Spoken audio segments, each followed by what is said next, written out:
Sejarah singkat kemerdekaan Indonesia. Sejarah singkat kemerdekaan Indonesia dimulai pada awal Indonesia merdeka pada 17 Agustus 1945, setelah sebelumnya berada di bawah penjajahan Belanda dan Jepang. Proklamasi kemerdekaan Indonesia dibacakan langsung oleh Soekarno dengan didampingi Muhammad Hatta di Jalan Pegangsaan Timur nomor 56 Jakarta Pusat. Tercapainya kemerdekaan Indonesia tentu menoreh peristiwa bersejarah yang cukup panjang.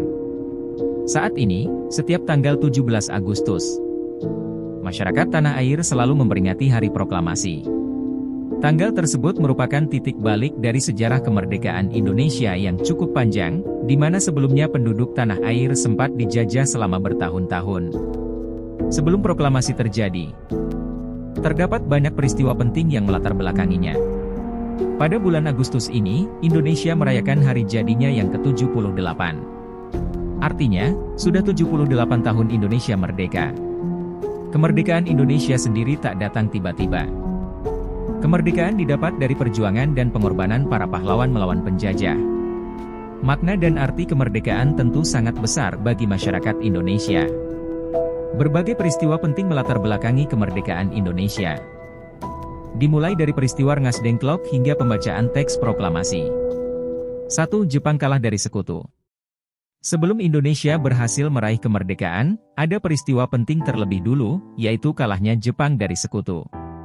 Pada 6 Agustus 1945, kota Hiroshima, Jepang, luluh lantak akibat bom atom yang dijatuhkan oleh Amerika Serikat. 3 hari berselang, tepatnya pada 9 Agustus 1945, Amerika Serikat kembali menjatuhkan serangan bom atom di kota Nagasaki, Jepang. Akibatnya, Jepang yang sudah kalah telak terpaksa menyerah kepada sekutu, yang sekaligus menjadi penanda berakhirnya Perang Dunia Kedua. Jepang pun berusaha agar berita kekalahan mereka tidak terdengar oleh rakyat Indonesia. Akan tetapi, pada akhirnya, para golongan muda mengetahui berita kekalahan Jepang. Mereka segera mendesak Soekarno dan Hatta agar memproklamasikan kemerdekaan Indonesia. Pro kontra proklamasi pada peristiwa Rengas Dengklok. Sejarah kemerdekaan Indonesia juga mengalami pro kontra menjelang pembacaan proklamasi tersebut.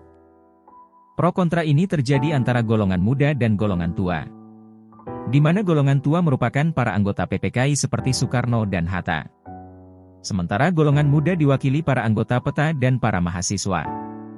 Pro kontra ini terjadi karena golongan muda menganggap bahwa golongan tua terlalu konservatif, sebab mereka menghendaki pembacaan proklamasi harus melalui PPKI dan sesuai dengan prosedur yang telah dijanjikan oleh Jepang yakni pada tanggal 24 Agustus 1945.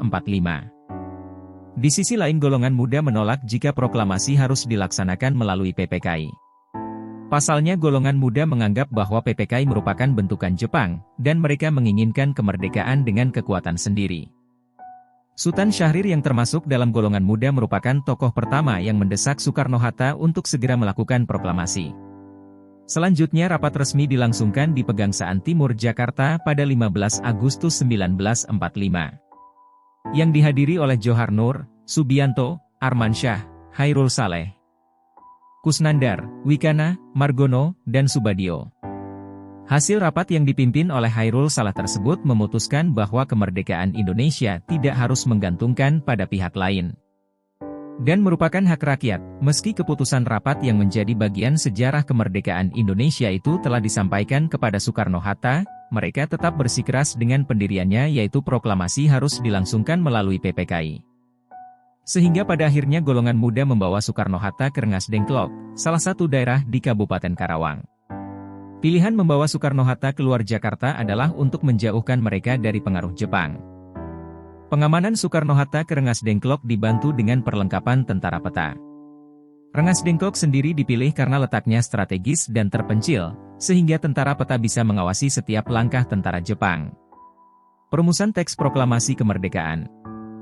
Dengan adanya peristiwa Rengas Dengklok, akhirnya Soekarno dan Hatta tergerak untuk segera memproklamasikan kemerdekaan. Rapat perumusan teks proklamasi pun digelar di Rumah Laksamana Tadashi Maeda pada tanggal yang sama, dihadiri oleh beberapa anggota golongan muda. Di sana, rumusan teks proklamasi ditulis oleh Soekarno dan diketik oleh Sayuti Melik dengan beberapa perubahan. Pembacaan teks proklamasi. Usai teks proklamasi selesai ditulis, terjadilah hari paling bersejarah bagi bangsa Indonesia. Kemerdekaan Indonesia ditandai dengan pembacaan teks proklamasi oleh Soekarno pada tanggal 17 Agustus 1945. Pembacaan tersebut dihadiri oleh para tokoh pergerakan kemerdekaan dan seluruh rakyat Indonesia yang ingin menyaksikan buah hasil dari perjuangan para pahlawan dan tokoh penting yang membawa mereka ke kemerdekaan. Upacara pembacaan teks proklamasi tersebut berjalan dengan lancar bertempat di kediaman Soekarno di Jalan Pegangsaan Timur nomor 56, Jakarta. Beberapa acara telah disusun dalam Hari Kemerdekaan Indonesia, seperti pengibaran bendera merah putih, dan sambutan oleh wali kota pada saat itu, yaitu Suwiryo dan Muwardi. Penyebaran berita proklamasi. Segera begitu Soekarno membacakan teks proklamasi, kabar kemerdekaan Indonesia langsung tersebar hingga ke seluruh pelosok negeri. Pada masa itu, berita proklamasi disebarkan melalui beragam cara, mulai dari siaran radio, telegram, surat kabar, pamflet, hingga dari mulut ke mulut. Adapun tokoh-tokoh yang menyebarkan berita proklamasi adalah sebagai berikut. Soekarni, Supadjo, B.M. Diah, Syahruddin, Ki Hajar Dewantara. Selain itu, mereka juga menyebarluaskan berita kemerdekaan lewat surat kabar Suara Asia dan juga melalui mulut ke mulut. Sekian informasi tentang sejarah singkat kemerdekaan Indonesia. Semoga informasi ini bermanfaat bagi kita semua untuk dapat mengetahui awal mula perjuangan kemerdekaan Indonesia.